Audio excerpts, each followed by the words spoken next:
నిర్ణయం ఎరుగుతూ ఎప్పుడైతే విజ్ఞాన పద్ధతి తెలుసుకున్నాడో బుద్ధి కర్మానుసారణే అని కర్మానుసారమైనటువంటి బుద్ధి యొక్క నిర్ణయం తెలుస్తుంది. ఇప్పుడు కర్మల నుంచి విడుదల పొందాడు కాబట్టి బుద్ధి ఇలాగే నిర్ణయిస్తుందని చెప్పి బుద్ధికి సాక్షి అవుతాడు. ఎప్పుడైతే బుద్ధికి సాక్షి అయ్యాడో ఈ జ్ఞానశక్తి నుంచి ఈ పై 3 శక్తుల ద్వారా సృష్టి స్థితి లయం జరిగేదాన్ని అతను అధిగమించి ఆ 3 శక్తుల యొక్క అవ్యక్త రూపమైనటువంటి ఆదిశక్తికి చేరతాడు. అప్పుడు ఆదిశక్తి రూపుడవుతాడు.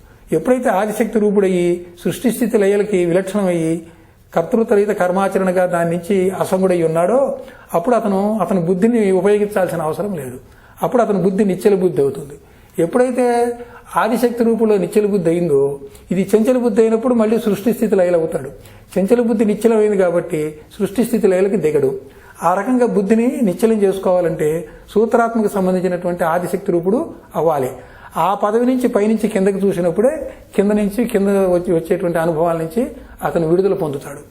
అట్లా ఈ ఆదిశక్తి రూపుడు అయినప్పటికీ కూడా ఈ మూడింటికి వెళ్ళకపోయినా పరాశక్తి నుంచి ప్రేరణ వస్తే ఆదిశక్తిలో అవ్యక్తంగా ఉన్నటువంటి జ్ఞాన ఇచ్ఛా క్రియాశక్తులు బహిర్గతం అవుతున్నాయి. కనుక పరాశక్తి ప్రేరేపించినప్పుడు ఈ ఆదిశక్తి రూపుడైనటువంటి సూత్రాత్మ అశక్తుడు అవుతున్నాడు. వీడు అశక్తుడు కావాలంటే వీడు ఇంకొంచెం ప్రమోషన్ పదవిని పెంచుకోవాలి. వీడు పరాశక్తి రూపం కనుక అయినట్టయితే ఎక్కడి నుంచి అయితే నీకు ఈ ప్రేరణలు వస్తున్నాయో అవ్యక్తంగా జ్ఞాన ఇచ్ఛా క్రియాశక్తులు ఆదిశక్తిలో ఉన్నప్పుడు ఆదిశక్తి నుంచి వ్యక్తం అవడానికి ఈ పరాశక్తి ప్రేరేపిస్తుందో ప్రేరేపించే స్థానంకి గనక నీ సాధన జరిగి ఆ పదవిలో నువ్వు కూర్చుంటే ప్రేరేపించేదానికి ఆధిపత్యం వహిస్తావు. ఎప్పుడైతే ఆ ఆదిశక్తిలో ఉన్నటువంటి ఇతర శక్తుల ద్వారా జరిగేటువంటి సృష్టి స్థితి లయములను నువ్వు ప్రేరేపించగలవు, ప్రేరేపించకుండా కూడా ఉండగలవు. అటువంటి అధికారం ఉన్నటువంటి పదవి పరాశక్తి పదవి. ఆ పరాశక్తి రూపుడుగా సూత్రాత్మ యొక్క పరాశక్తి రూపుడుగా ఎప్పుడైతే నువ్వు అయ్యావో అక్కడి నుంచి నువ్వు సాధన చేస్తున్నావు కాబట్టి నువ్వు ఈ ఆదిశక్తిలో ఉన్నటువంటి ఈ విషయ వాసనలు కర్మలు ఏవైతే జీవుడు అనుభవించాలో వాటిని నువ్వు ప్రేరేపించకుండా ఉంటావు. సాధకుడుగా ఉన్నటువంటి నీవు, జీవన్ముక్తుడుగా ఉన్నటువంటి నీవు, బ్రహ్మజ్ఞానిగా ఉన్నటువంటి నీవు, సూత్రాత్మ పద్ధతి ఎరిగినటువంటి నీవు ఆదిశక్తి రూపం నుంచి పరాశక్తి రూపంలోకి నువ్వు ప్రమోషన్ తెచ్చుకున్నప్పుడు ఈ ఆదిశక్తిలో మళ్ళీ ఇతర శక్తులు మళ్ళీ వ్యక్తం కాకుండా నువ్వు నిశ్చలం అయిపోతావు. ఎప్పుడైతే నిశ్చలం అయిపోయావో అదే మోక్షం.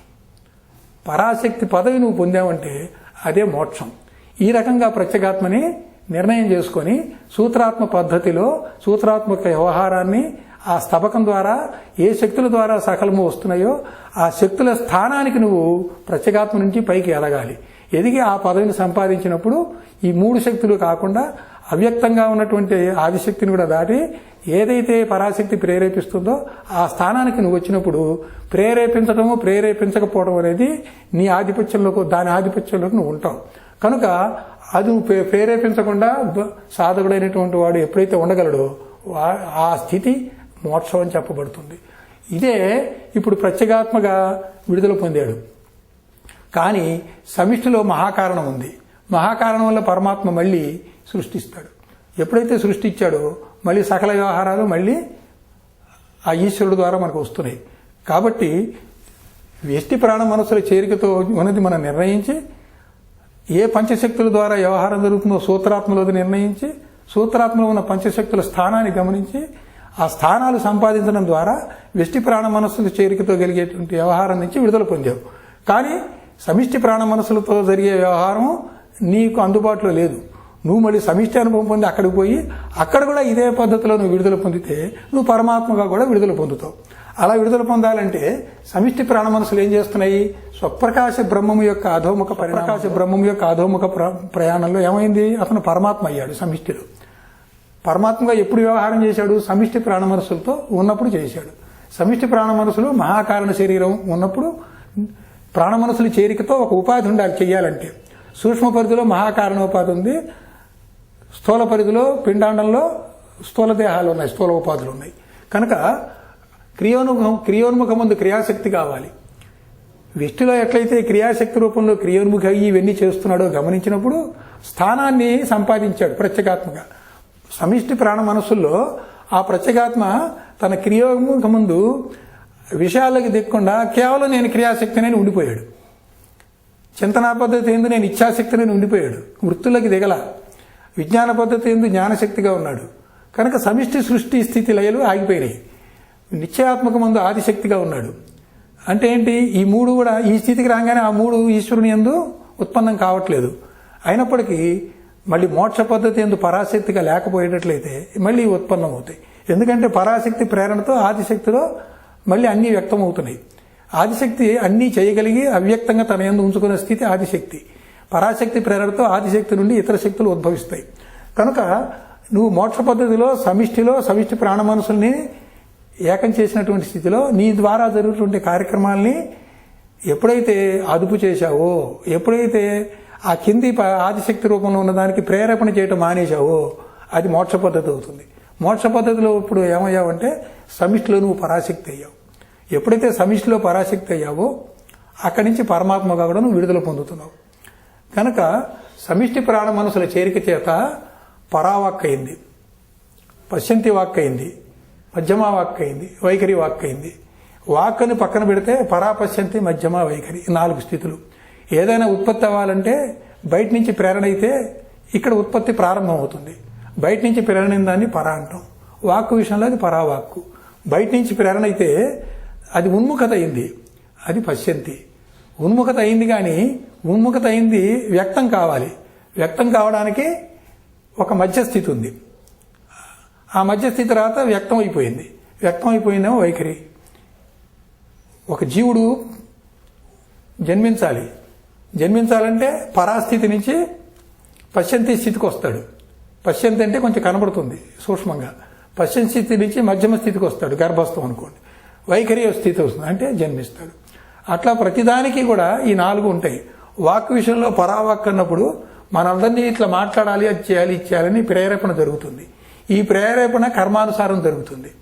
అందుకని ఆ కర్మానుసారం జరిగిన ప్రేరేపణ ప్రకారమే మనం ప్రవర్తించడం కానీ మాటలు చేతలు చేస్తూ ఉంటాం. అప్పుడు దానికి ఉపక్రమిస్తాం. పరావాక్కు నుంచి నీకు అందుకోగానే పశ్యంతి అనగానే నీ మనసులో అది సంకల్ప రూపంలో, ఇచ్ఛ రూపంలో వస్తుంది. ఇచ్ఛ రూపంలో వచ్చిన సంకల్పము ఒక భాషగా వ్యక్తపరచడానికి వీలైనటువంటి భాషని, భావాన్ని సంతరించుకుంటుంది. నువ్వు బయట పెట్టలేదు కానీ మొత్తం స్పష్టత వచ్చింది మధ్యమాలో. బయట పెట్టినప్పుడు వైఖరి వాక్ అయింది. ఈ 4 స్థితులు కూడా సమిష్టి ప్రాణ మనసులకు చేరిక చేత పరమాత్మ యందు కలిగినాయి. ఈ 4 వాక్కుల యొక్క నిర్మాణం యందు ఉన్నటువంటి మూలం ఏమిటంటే పరావాక్ ఒకటి, తర్వాత లకార బీజము చే స్తంభన క్రియ చేయటం, వకార బీజము చేత మోహన క్రియ, రకార బీజము చేత మారణ క్రియ, యకార బీజము చేత ఉచ్చాటన క్రియ, అకార బీజము చేత ఆకర్షణ క్రియలు కలిగాయి. ఈ 4 వాక్కులు నిర్మాణం జరుగుతున్నప్పుడు ఆ 4 వాక్కులు వ్యవహరించడానికి అనుగుణంగా దానికి మూలంలో ఈ 5 ఉన్నాయి. 5 బీజాలు పరావాక్కు ఉన్నాయి. ఈ పరావాక్కు యొక్క ప్రేరణ చేత ఈ 5 బీజాల ద్వారా 5 క్రియల యొక్క సామర్థ్యము సూత్రాత్మ యందు జరిగినాయి. మొట్టమొదటి మనం పైన చెప్పినప్పుడు వ్యక్తిలో ప్రత్యేగాత్మని ఆయా పంచశక్తుల రూపంలో ఉన్న సూత్రాత్మ దగ్గరికి పదవిలోకి తీసుకెళ్లడం ద్వారా అజ్ఞానం నుంచి విడుదల చేశాం. సమిష్టిలో ఈశ్వరుడి యొక్క పద్ధతిలో సృష్టి స్థితి లయ విస్తీర్ణ ఆకర్షణల నుంచి విడుదల చేశాం. విడుదలైపోయిన తర్వాత పరావాక్కు ఈ సూత్రాత్మ వ్యవహారం నుంచి విడుదల పొందాం, కానీ కారణ రూపంలో ఉన్న సూత్రాత్మ యొక్క సామర్థ్యం నుంచి మనం విడుదల పొందల.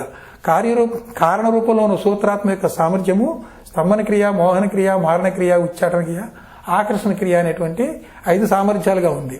ఆ సామర్థ్యాలు కూడా నిర్వీర్యం చేస్తే తప్ప నువ్వు ఆ సూత్రాత్మ సత్తాని క్రియోన్ముఖం కాకుండా అట్టి పెట్టుకోలేవు.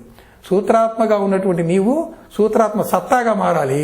ఆ సత్తా క్రియోన్ముఖం కాకూడదు. క్రియోన్ముఖం కాకూడదంటే ఈ 5 క్రియలు, 5 సామర్థ్యాలు ఆగిపోవాలంటే 5 సామర్థ్యాలకి మూలం ఏదైతే ఉందో ఆ మూల స్థానం పదవి నువ్వు పొందాలి. ఆ పదవి పొందడం కోసం లకార బీజం అనే పదవి పొందినప్పుడు స్తంభన క్రియ యొక్క మూలం పోయి క్రియ జరగకుండా చూస్తావు. వకార బీజం యొక్క స్థానాన్ని నువ్వు పొందినప్పుడు మోహన క్రియ జరగకుండా చూస్తావు. రకార బీజం అనే స్థానం జరిగినప్పుడు క్రియోన్ముఖం కాకుండా మారణ క్రియ జరగకుండా చూస్తావు. అట్లా యకార బీజము చే ఉచ్చారణ క్రియ జరగకుండా, అంటే యకార బీజ స్థానం చెందటం వల్ల సూత్రాత్మ సత్తా క్రియోన్ముఖం కాకుండా ఈ పద్ధతిలో చూస్తాం. అట్లాగే అకార బీజం చేత ఆకర్షణ క్రియ ఏదైతే ఉన్నదో అది ఆ క్రియ కూడా ఆ సామర్థ్యం నుంచి వ్యవహారంలోకి క్రియోన్ముఖం కాకుండా ఈ అకార బీజ స్థానాన్ని నువ్వు పొందడం ద్వారా నువ్వు దాన్ని సాధిస్తావు. ఇప్పుడు ఈ 5 బీజాలు పొందడం అంటే మహత్తు స్థానం చేరటం. ఈ 5 బీజాలు చేరటం అంటే ఓం బిందువు దగ్గరికి చేరటం. అంతవరకు ఈ ప్రత్యేగాత్మ యొక్క పంచశక్తుల నుండి జీవుని పద్ధతి నిర్ణయం.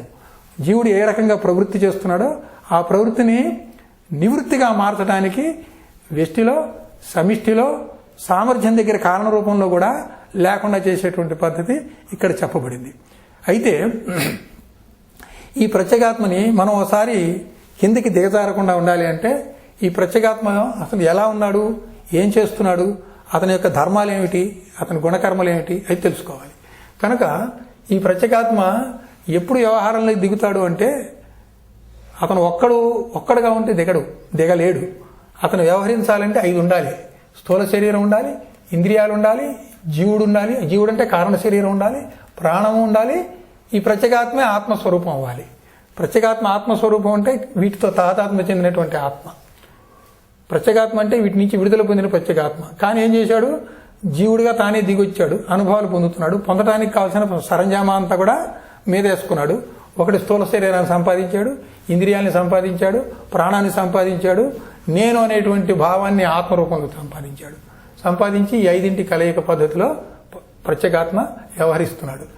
అయితే జాగ్రత్త అవస్థలో ప్రత్యేగాత్మలో ఈ 5 ఏమేమి ఉన్నాయి, స్వప్నావస్థలో 5 ఏమేమి ఉన్నాయి, సుషుప్తావస్థలో 5 ఉన్నాయి, తురియంలో ఏమున్నాయి అనేది కనుక విచారిస్తే భూమధ్య స్థానం అందు ఉన్నప్పుడు ప్రత్యేగాత్మ ఎప్పుడు భూమధ్య స్థానంలో ఉంటాడు. జీవుడిగా ఉన్నప్పుడు మాత్రం ప్రత్యేగాత్మ కంఠస్థానంలో ఉంటాడు. జాగ్రత్త అవస్థలో కంఠస్థానంలో ఉంటాడు, స్వప్నావస్థలో కంఠస్థానంలో ఉంటాడు. కానీ ఇక్కడ భూమధ్య స్థానం ఎందుకు చెప్పామంటే మనం ప్రత్యేగాత్మ స్థితిలో మాట్లాడుతున్నాం, జీవుడి స్థితిలో మాట్లాడడం లేదు. కనుక భూమధ్య స్థానం ముందు ప్రత్యేగాత్మ తన జాగ్రత్త అవస్థలో విశ్వడుగా ఉన్నప్పుడు అతనికి స్థూల శరీరము, ఇంద్రియము, జీవుడు, ప్రాణము 4 పనిచేస్తున్నాయి. నేను అనేటువంటి ఆత్మ కూడా పనిచేస్తుంది, 5 ఉన్నాయి. అలాగే కంఠస్థానంలో ఉన్నప్పుడు స్వప్నంలో ఇంద్రియాలు, జీవుడు, ప్రాణము 3 పనిచేస్తున్నాయి. ప్రత్యేగాత్మ ఆత్మస్వరూపంగా 4వదిగా ఉన్నాడు. అట్లాగే హృదయస్థానం ఉందన్నప్పుడు సుషుప్తిలో ప్రాణం ఉంది, ఇంకేమీ లేవు, ఆత్మగా తానున్నాడు కాబట్టి 2 ఉన్నాయి. అట్లాగే సహస్రార స్థానం ముందు తురియంలో ఉన్నప్పుడు ప్రాణము ప్రత్యేగాత్మలో ఐక్యమై ఉంది, అప్పుడు ఆత్మ ఒక్కటే ఉంది. ప్రత్యేగాత్మ ఒక్కటే ఉంది కానీ ప్రాణాన్ని తనలో ఐక్యం చేసుకొని ఉన్నాడు తురియ స్థితిలో. అప్పుడు ఇంద్రియాలు, జీవుడు ఏమయ్యాయి, ఇంద్రియాలు, జీవుడు సూక్ష్మ శరీరంలో విలీనమై లయమై ఉన్నాయి. అంటే కార్యరూపంలో లేకుండా కారణ రూపంలో లయమై ఉన్నాయి. ఆ పద్ధతిలో ఈ ప్రత్యేగాత్మ నిర్ణయం జరిగింది. మరి ఈ నిర్ణయం ఎందుకు తెలుసుకుంటున్నాం మనం? తెలుసుకోవడం వల్ల మీరు ఏమి పొందుతారు, ఏమి సాధన చేస్తారు, ఏమి నిర్ణయం చేస్తారు అనేటట్లయితే స్థూల శరీర ధర్మము, ఇంద్రియ ధర్మము, జీవుని ధర్మము, ప్రాణధర్మము, ఆత్మధర్మం తెలుసుకొని ప్రత్యేగాత్మగా నీ ధర్మం ఏదో నువ్వు అది పెట్టుకొని మిగతా ధర్మాల నుంచి నువ్వు విడుదల పొందాలి. అట్లా విడుదల పొందాలంటే ఈ ధర్మాలు తెలుసుకోవాలి. స్థూల శరీరం ధర్మం ఏంటంటే బాల్య, కౌమార, యవ్వన, వృద్ధాప్యాలుగా పరిణామం చెందడమే స్థూల శరీరం యొక్క ధర్మం. అది ప్రత్యేగాత్మ యొక్క ధర్మం కాదు. ఇంద్రియ ధర్మం ఏంటంటే జాగ్రత్త, స్వప్న, సుషుప్తి, తురీయావస్థలు చెందటమే. అది ప్రత్యేగాత్మ యొక్క ధర్మం కాదు. జీవుని ధర్మం ఏంటంటే ఆత్మకు భిన్నమైనటువంటి భౌతిక విషయ వాసనల చేత, ధనధాన్య వస్తు వాహనముల చేతను తాను రక్షింపబడుతున్నాడు అని. ఈ ప్రకృతి ఉంటేనే రక్షించబడుతున్నాను, లేకపోతే నాకు మరణమో నాకు దుఃఖమో అనుకుంటున్నాడు. సునామీ వస్తుందో, వరదలు వస్తాయో, భూకంపాలు వస్తాయో, ఏదో విరిగి నెత్తిన పడుతుందో, తర్వాత వాహన ప్రమాదాలు జరుగుతాయో అనేటువంటి భయము. రెండోది ధనకనక వస్తు వాహనాలు ఉంటేనే నేను జీవిస్తాను, లేకపోతే నేను జీవించలేను అని ప్రకృతి మీద 100% ఆధారపడినటువంటి భావన జీవధర్మం. దానివల్ల ఈ భావన ఏంటంటే భ్రాంతి. అందువల్ల బాహ్య వృత్తి జాగ్రత్త అవస్థ ఉండి వాటిని కోరుతూ అనుభవించుతూ ఆ భ్రాంతి ఉంది కాబట్టి ఈ బయట ప్రపంచంలో ఈ ప్రకృతి సంబంధమైన కోరుతూ వచ్చిన వాటిని అనుభవిస్తూ, రాకపోతే దుఃఖపడుతూ, జాగ్రత్త పడుతూ, ఆందోళన పడుతూ ఆ రకమైనటువంటి ముద్రల్ని సంస్కార రూపంలో మనసు మీద ముద్రించుకుంటూ పునర్జన్మలు పొందుతూ ఉన్నాడు. ఇలా వాసనలు పోగు చేయటం, పునర్జన్మలు పొందటమే జీవుని యొక్క ధర్మం. తర్వాత ప్రాణధర్మం ఏంటంటే సూర్య, చంద్ర నాడుల ద్వారా ప్రాణహంసల్ని లోపలికి తీసుకెళ్లి లోపలికి వెలుపలికి సంచరించుట సాధారణ మానవుని యొక్క జీవధర్మం, ప్రాణధర్మం. జీవ వ్యవహారమందు వెలుపలకు పోవు హంసలు పెరిగి ఒక్కొక్క కార్యక్రమం చేసినప్పుడు హంసలు వెలుపలికి ఎక్కువ పోతాయి. మళ్ళీ నువ్వు ప్రశాంతంగా ఉన్నప్పుడు హంసలు తక్కువ వస్తాయి లోపలికి. అయితే పని చేసేయడానికి 2 పనులు చేయడానికి మధ్యలో ఉన్న విరామంలో హంసలు లోపలికి వెళ్తూ ఉంటాయి. అప్పుడు నువ్వు తక్కువ ప్రశాంతంగా ఉంటే వచ్చేవి తక్కువ ఉంటాయి, పోయేవి ఎక్కువ ఉంటాయి. ఎక్కువ ప్రశాంతంగా ఉంటే పోయేవి తక్కువ ఉంటాయి, వచ్చేవి తక్కువ ఉంటాయి. సమాధి స్థితిలో ఉన్నవాడు హంసలు అసలు బయటికి పోయేవి చాలా చాలా తక్కువ ఉంటాయి. లోపలికి వచ్చే హంస స్తంభించి నిలబడిపోతుంది. నిలబడిపోవటం వల్ల అతను స్థూల శరీర సంబంధంగా చూస్తే 1000 సంవత్సరాలైనా 10,000 సంవత్సరాలైనా జీవించి ఉండవచ్చు. అది ఎవరైనా మరణిస్తున్నారు అంటే ప్రాణహంసలు వెలుపలికి లోపలికి సంచరించడం ద్వారా అతని యొక్క కర్మానుభవం కోసం అతను చేసేటువంటి పనులకి వెలుపలికి వెళ్ళేటువంటి హంసలు ఖర్చు అయిపోతున్నాయి. లోపలికి వచ్చేటువంటి హంసలేమో తక్కువగా ఉంటున్నాయి. అందువల్ల ఆ 21,600 హంసలు రోజుకు ఉన్నవి ఈ వెలుపలికి వెళ్ళేవి ఎక్కువ అవటం, లోపలికి వచ్చేవి తగ్గడం ద్వారా హంసల యొక్క సంఖ్య తరుగుతూ పోతుంది, ఆయువు కూడా తరుగుతూ పోతుంది. అటువంటి తరుగు చేత జీవుడు మరణిస్తున్నాడు, ఆ స్థూల దేహాన్ని విడిచిపెడుతున్నాడు. జీవోపాధి యొక్క ఆయు ప్రమాణం తగ్గిపోతుంది. అయినను తన స్వరూపము అగు కామవాంఛలను అంతఃకరణమునందు చేర్చి పునరావృత్తికి కారణమగుట అది కూడా ఒక ప్రాణధర్మమే. ప్రాణం యొక్క తటస్థ స్థితి మరుపు లేక మరణం. ప్రాణం యాక్టివ్గా ఉంటే విక్షేపం, ప్రాణం యాక్టివ్గా ఉంటే విక్షేప స్థితిలో జీవుడు తన కర్మానుభవాలు పొందుతాడు. ప్రాణం యొక్క తటస్థ స్థితిలో ఉంటే మరణావస్థలో ఉంటాడు. కనుక ప్రాణం యొక్క విక్షేప స్థితి పుట్టుట, తెలుసుకొనుట. పుట్టడమే కాదు, తెలుసుకోవడం కూడా. ఎట్లా? ప్రత్యేగాత్మ అంటే ప్రజ్ఞానమే, ప్రజ్ఞానమే బ్రహ్మ. ప్రజ్ఞానం అంటే తెలివి స్వరూపం, తెలివి స్వరూపంగా తెలుసుకుంటాడు.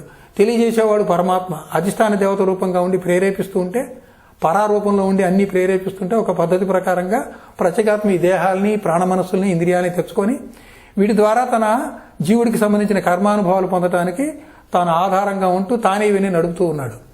కనుక పునరావృత్తికి ఆ ప్రత్యేగాత్మ కారణం అవుతున్నాడు. ఈ ప్రాణధర్మము ఉపయోగించుకుంటున్నాడు. కనుక ఆత్మధర్మం ఏంటో కనుక తెలుసుకుంటే దాంట్లో ప్రత్యేగాత్మ స్థిరపడవచ్చు. స్థూల శరీరము ధర్మము ఇట్టిదని, ఇంద్రియ ధర్మం ఇట్టిదని, ప్రాణధర్మం ఇట్టిదని, జీవుని ధర్మం ఇట్టిదని తెలియజేయటమే ఆత్మధర్మం. మనకు ఆత్మధర్మం తెలియక వాటికి లోబడి ఉన్నాం. ఆత్మధర్మం ఏమిటంటే తెలుసుకోవడం. ఆ తెలుసుకోవడం అనేది 4 విభాగాలు. ఇంద్రియాల ద్వారా ఏం తెలుసుకుంటున్నావు? ప్రాణం ద్వారా హంసలు రావడం పోవటం, ఆయుర్దాయం తెలుసుకుంటున్నావు. స్థూల శరీరం ద్వారా బాల్య, కౌమార, యవన, వృద్ధాప్యాల యొక్క పరిణామాన్ని తెలుసుకుంటున్నావు. ఆ పరిణామంలో ఉండేటువంటి బాధల్ని, సుఖాలని, దుఃఖాలని తెలుసుకుంటున్నావు. ఇంద్రియ ధర్మం ప్రకారంగా జాగ్రత్త, స్వప్న, సుషుప్తుల యొక్క అనుభవాన్ని తెలుసుకుంటున్నావు. అట్లాగే ప్రాణధర్మము, జీవన ధర్మముతో పునర్జన్మల్లో తిరిగాటేటువంటింతా కూడా తెలుసుకుంటున్నాం. ఆత్మధర్మం ఏంటి? ఇది తెలుసుకోవడమే. ఆత్మ అంటే ఏంటి? నేను. ప్రత్యేగాత్మే జీవుడిగా వచ్చినప్పుడు నేనుగా వచ్చాడు. నేను ఎప్పుడైతే ఇవన్నీ నేను సాక్షిగా తెలుసుకుంటాను, ఇవన్నీ నేను కాదు అనుకున్నాడు, వాడు ప్రత్యేకించబడ్డ ప్రత్యేగాత్మగా, విలక్షణమైనటువంటి ప్రత్యేగాత్మగా, పరమాత్మ యొక్క అంశతో ఉన్నటువంటి ఒక వ్యష్టి రూపమే అని చెప్పి తెలుసుకుంటాడు. ఆ రకంగా తెలుసుకోవడం కోసమే ఈ ధర్మాలు తెలుసుకుంటే ప్రత్యేగాత్మ యొక్క వ్యవహార నిర్ణయం ద్వారా ప్రత్యేగాత్మ తాను కేవలము ప్రత్యేగాత్మనే, నాకు జీవధర్మాలు లేవు, నాకు ప్రాణధర్మాలు లేవు, నాకు స్థూల శరీర ధర్మాలు లేవు, నాకు జాగ్రత్త, స్వప్న, సుషుప్తులకు సంబంధించిన ఇంద్రియ ధర్మాలు లేవు అనేటువంటిది ఎప్పుడో తెలుసుకొని వీటికి నేను సాక్షిని, నేను విలక్షణం, ఇవన్నీ నేను కాదు, నేను ఎప్పుడు కూడా పరమాత్మ స్వరూపం, అధోముఖ ప్రయాణంలో స్వప్రకాశ బ్రహ్మముగా దిగొచ్చినటువంటి పరమాత్మ యొక్క వ్యష్టి రూపాన్ని నేను, జీవుల యొక్క సంచిత కర్మలు పంచిపెట్టేటప్పుడు ఒక్కొక్క ప్రారంభ కర్మని అనుభవింపజేయడానికి ప్రత్యేగాత్మ రూపంగా ఉన్నటువంటి ఒక శక్తిని నేను, ఆ శక్తి నేను విడిగా లేను, నేను పరమాత్మలో భాగంగా ఉన్నాను.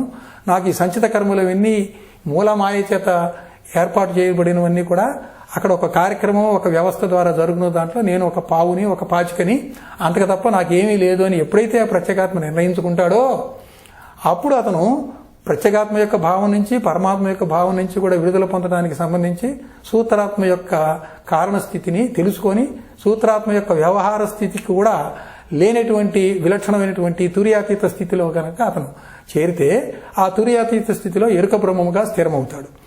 ఆ విధంగా ఈ ప్రత్యేగాత్మ నిర్ణయాన్ని, ధర్మాల్ని తెలుసుకొని ఆ ఎరుక బ్రహ్మముగా తుర్యాతీత స్థితిలో ఎప్పుడైతే ఏ పని లేకుండా, ఏ క్రియోన్ముఖత లేకుండా నేను స్థిరపడ్డాడో వాడే అఖండ ఎరుక స్వరూపము. అతనే అచల స్వరూపం, అశరీరైనటువంటి అచల పరిపూర్ణమైనటువంటి గురువుని చేరి ఆ గురువు యొక్క కృప చేత తాను లేకుండా పునరావృత్తి లేనటువంటి శాశ్వత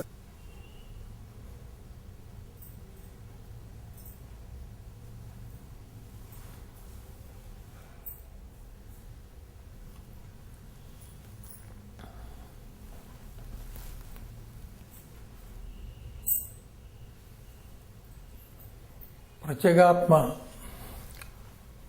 వ్యవహార నిర్ణయం ద్వారా సూత్రాత్మ స్థితిలో ఉన్నటువంటి పంచశక్తులు నిలబడటానికి, వ్యవహారానికి మూల స్థానంలో నిలబడుతూ వ్యవహారాన్ని అధిగమించి కర్తృత్వరహిత కర్మగా